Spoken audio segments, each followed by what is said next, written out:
morning, gentlemen. So nice to have you with us today. We're here to talk about safety, new things in safety and future of safety. We're here with ABC San Diego on our coffee talk. Welcome, Jerry Fredericken. He's the safety manager of Countywide Mechanical. We also have with us today Fred Wilton, the owner of Safety Synergy Solutions. And Jerry and Fred are our chair and vice chair of our safety committee accordingly. So our pleasure to have them with us to share about safety on this June National Safety Month. So a couple questions for you gentlemen with us this morning. Wanted to know what is going on in the world of safety right now? What are you seeing with CalOSHA, some of the more common violations, or I guess write-ups, if you will, out there in the world? What's going on with CalOSHA? Well, CalOSHA's been pretty busy. You know, the pandemic, of course, was one big thing here in California. We had a requirement to have a written program to handle COVID. We had to do quite a bit above and beyond what other states might have had to do to handle COVID infections and all that type of stuff. So they were very busy with that. But while they were doing that, they also passed a new wildfire protection program. It almost went under the radar because everything was all COVID all the time, you know. But because there's so many wildfires that are raging across the state, certain construction sites, for example, could be close to where there's a fire, and then there'd be a lot of smoke coming in, and it could be bad air quality to be able to even breathe on the construction site. So they came out with a requirement for that. And then they also came out with a requirement, a small little change that said the template that you use for your injury and illness prevention program, that's the written safety program you're required to have here in California, they changed it and said, well, you need to add a provision in your IIPP that shows how you give employees access to the information that's in your IIPP. So you have to have it, it's probably only one paragraph that you have written in there to say, oh, we're going to give them a copy, or it's available on their server, here's where it is. And I've had some clients who, when they get audited by CalOSHA would walk through, they're done, there was no violations of any problems in the field. They said, but, you didn't have this paragraph in there about how you give employees access to the IIPP, and then we'll go in, I'm calling it a consolation citation. Well, we didn't find anything wrong, but here's your consolation citation. We have to find something. Yeah, you're guilty of this. And right. People are like, what? And so that's a big head turner that it's caught a lot of people off guard. Interesting. Great fact for our members to learn. Need to know how to provide access to the IIPP. How do you do it? Okay. Put it in writing in your IIPP so we know. Great. That's right. Excellent. Well, what are contractors struggling to comply with these days? What are you seeing as some of the trends that are more difficult for compliance, safety compliance? Well, one of the things that I've seen out there that's continues to be a struggle, I would say, is compliance with the silica standard. I mean, it's been in place since 2017, and in order, anytime people are grinding or cutting or chipping on concrete, creating very fine dust they can breathe into their lungs, it can hurt them much like asbestos can. And OSHA really cracked down on this back in 2017 and said, hey, you've got to have vacuum attachments for your hammer drills or water attachments for your saws, things like that. And now to this day, 5 years later, still it's rare that I find people doing it. They're just using the tools with the dust cloud going on. So, it's still a struggle to comply with some of those. And he's like, well, it's, 5 years ago, while we don't think it's that long ago, it takes a while for people to kind of catch up to what OSHA has done. So I guess it's relatively new, being 5 years ago, but we're still having a problem with that one. That's what I'm seeing out in the field. How about you, Jerry? I would agree with that too. I think they came out pretty fast and furious with the silica standard, and then it just kind of waned and dropped off. There really wasn't a lot of follow-up, whether it be corrections or citations from OSHA. They really weren't looking at it. A lot of times you get an OSHA compliance officer that comes out and he's really looking at the things that are in his wheelhouse, right? So the silica is kind of out of, unless you were a hygienist, kind of not in their sphere of influence. So that kind of waned a little bit. And the other thing is the heat illness. They came out fast and furious on that one too in the very beginning. But I think Fred will agree that we're starting to see kind of around the back end. Now they're starting to bring that back to the forefront, whether it be silica standard or heat illness prevention. So that's what I've been seeing and hearing.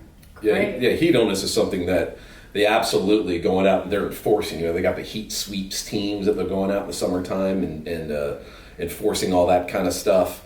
And the one thing that I think that's neat about heat illness is now there's talk on the national level about federal OSHA coming up with a heat illness prevention regulation. And I believe California is going to be the model for what they're going to be doing on the national level.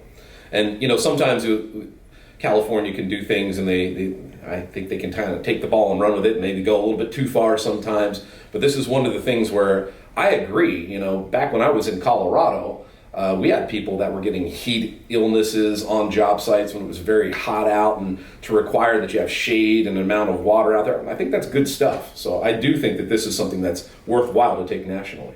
Great.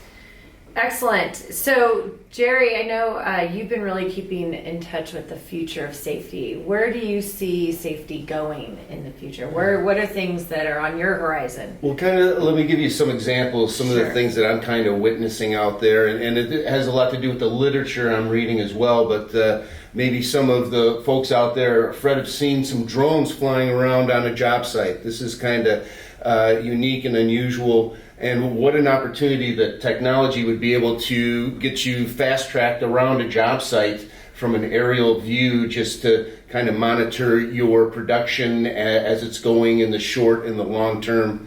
Exoskeletons, that's another one. I had the opportunity to actually try one on and wear it. It fit around my body in a harness and was able to give me like a 20-pound boost as far as I was able to lift, 20 pounds more, and it made it feel more comfortable when I was working up in this area here, right? When you've got somebody that's been reaching for a long time, they get fatigued, and it helped with fatigue.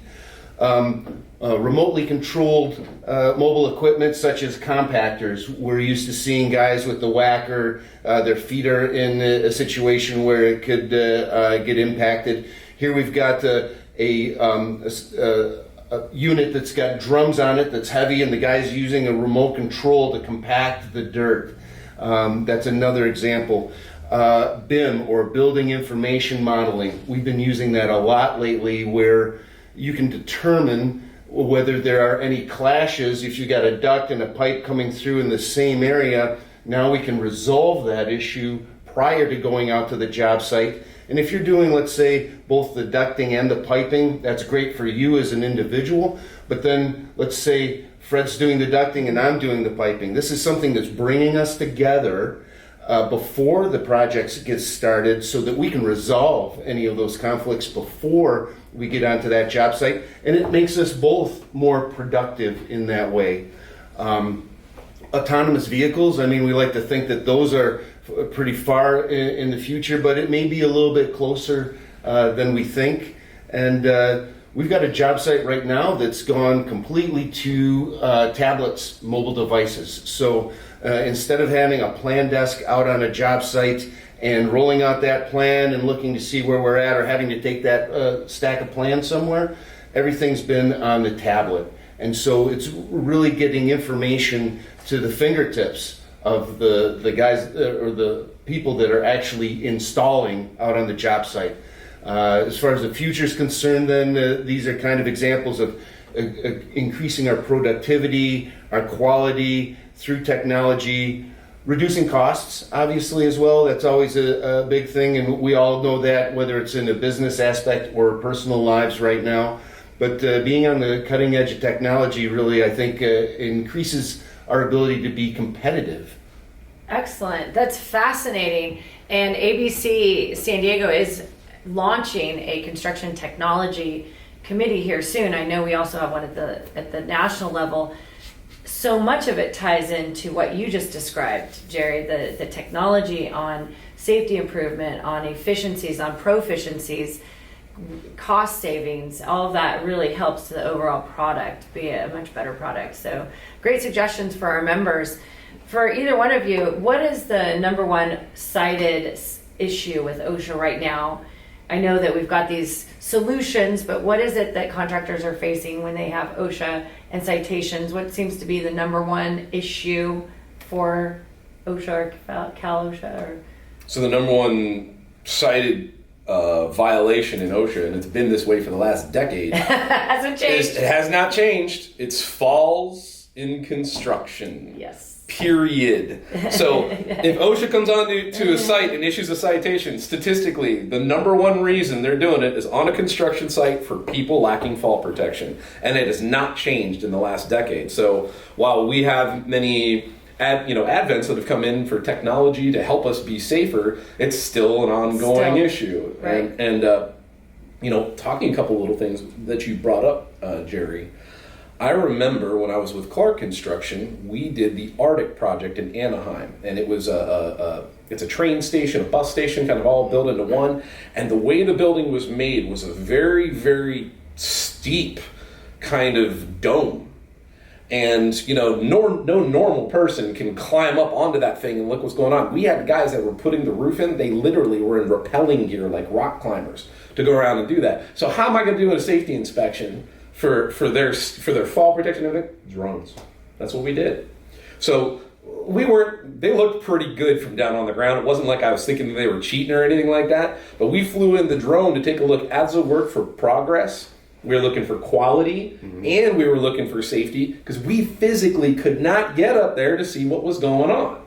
And drones, we relied on that heavily on that job for quality and verifying safety of that thing. So that was key on a job like that. You were pretty ahead of your time at that point. That's right. Well, when we look at it and the way the thing was being built, and it was kind of its own technological little marvel of a building. We're like, wow. And they had all these things like, whoa. And so we had to pull out the stops for something like that. And even on Camp Pendleton, a job that you and I worked on previously, you were talking about BIM and looking for that kind of stuff.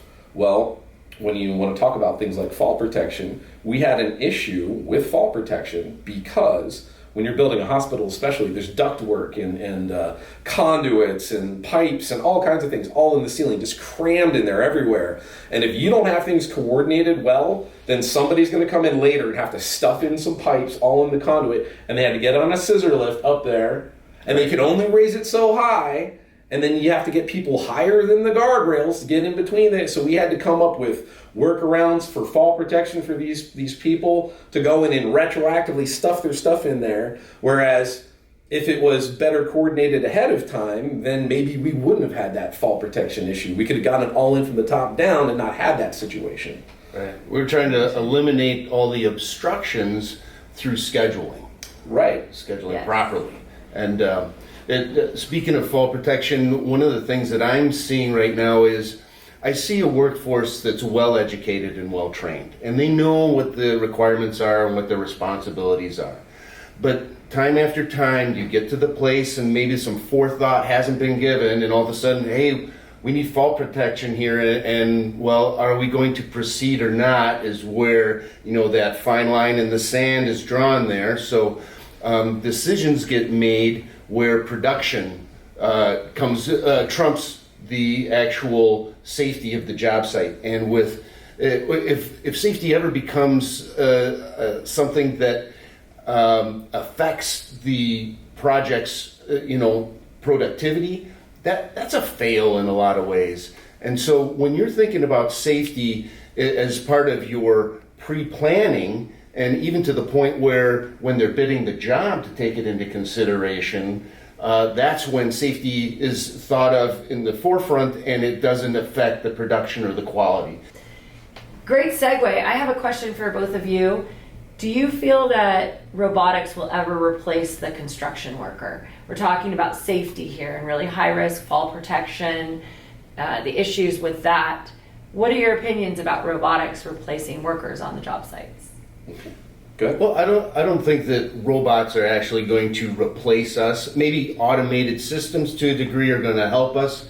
Not in our lifetimes is what I would start out with, right? Or not in our occupation, because in construction, more so needs way more hands-on and eyes-on than some other, like a factory that's building cars, for example. We've all seen the robotics in those situations, but I think that automated systems are basically going to make us more efficient and more productive.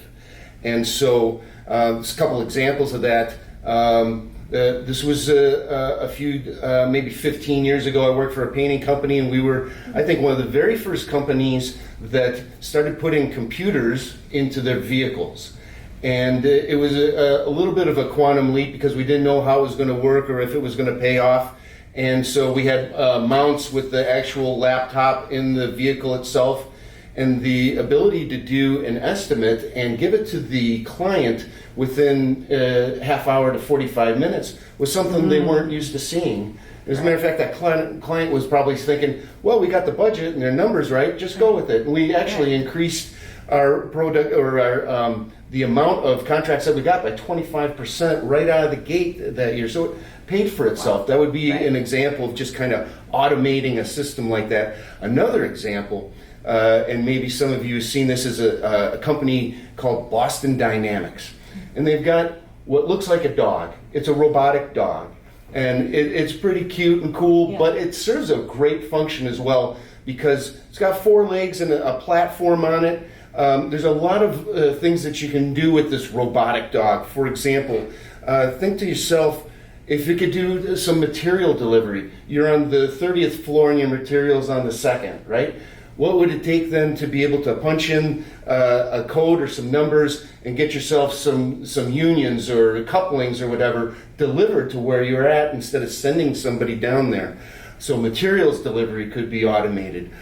Data collection and tracking, you can put actually seeing eye, and it can go through the job site and do pretty much kind of, what did we produce today? Our production tracking. Security is another one. We've had some job sites that were broken into and tools stolen in the night. So security would be another great one for something, some type of an automated robot for something like that. But I think that overall, really the way that we adapt to what I'll call inevitable change, because there's always going to be change, I think that really defines us as, you know, what we're about and who we are. The change is going to happen regardless. It's how we adapt to it that really defines us as workers and employees and managers that are trying to bring value to their companies. Excellent. So exciting to see all these great things. I do resonate with the comment about security. I was in security before, and it was always a struggle to get power to the job sites.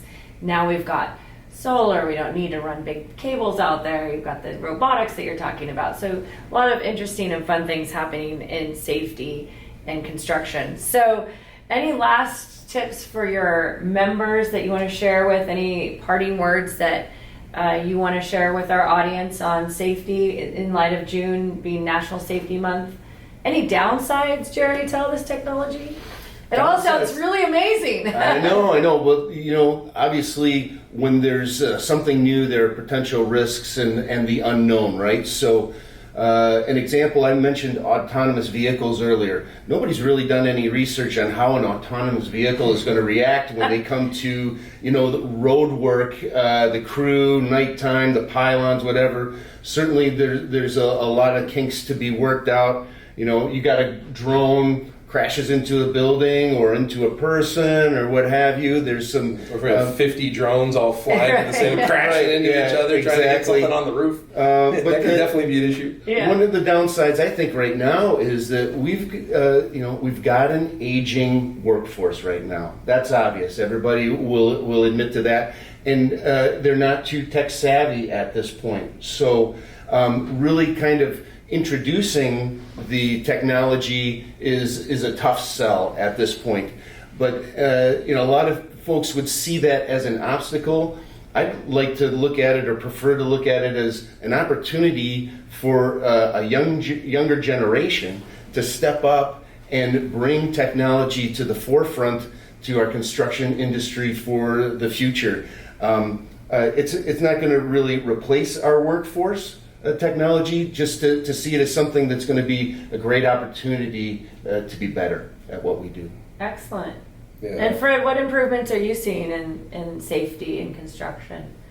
Well, I think one of the things that there's many things that have drawn me to the construction industry. Back when I went to school and everything, it was all general industry, and I was in foundries and all that kind of stuff. And then when I got a taste for construction, I really liked it. A couple things. You're outside, it's very dynamic. You're starting off with just the ground, and then you're coming up. It changes from day to day, from minute to minute, while if you're in that manufacturing facility, we're manufacturing the same thing all day long. It's more dynamic thing. And because of that, I see a lot of people in construction have the problem solver mentality, right? When we're building all these new buildings, you get something from the architect, they don't design rectangular boxes and you're like, here's what we're gonna build. No, they got all these, and then the roof's sloping and it hangs out over here and it's got these columns and we've got a waterfall over here. And then people are like, how are we even gonna build this? And you're constantly trying to solve problems. I find some of the most impressive things I see are on the big jobs that have crazy stuff like this, where we got the best guys out there. Like, how are we going to do this, and how are we going to be safe while we're doing it? And that drives things like the changes I'm seeing out there. I remember when I was at Clark, the guys with the hard hats and they're falling off, and now they got the newer design where it's more like a helmet with chin straps, and you have visors and interchangeable parts in there. So that hard hat's going to stay on. It's going to be integral for your safety that you're going to be doing. Working at heights, It comes with a light too. Yeah, they got lights, everything like that in there. And then with the way they get different lifts that can go up higher now and be more stable. They got scaffolds that have hydraulics in them that can raise up and down instead of you having to build frames. And, you can just build it on the ground, raise it up and down. It's more safe than building it up by hand. And again, I think it's the people in construction who've been solving all these problems. How are we going to build this building? How are we going to be safe? And they're using their innovation in safety now, as well as everything else. And that's where I'm seeing the changes coming out. Like you're talking about using the technology and the drones and all that. We are problem solvers in construction. And the guys who are putting their minds to solving the problems with safety are helping everybody in the industry. That's exciting. Well, that's a great way to end our conversation, our coffee chat today. Thank you, Jerry and Fred, for joining us. That's exciting, folks. We've got innovation, technology, and problem solving. That is the construction industry. Thank you for joining us. See you next time.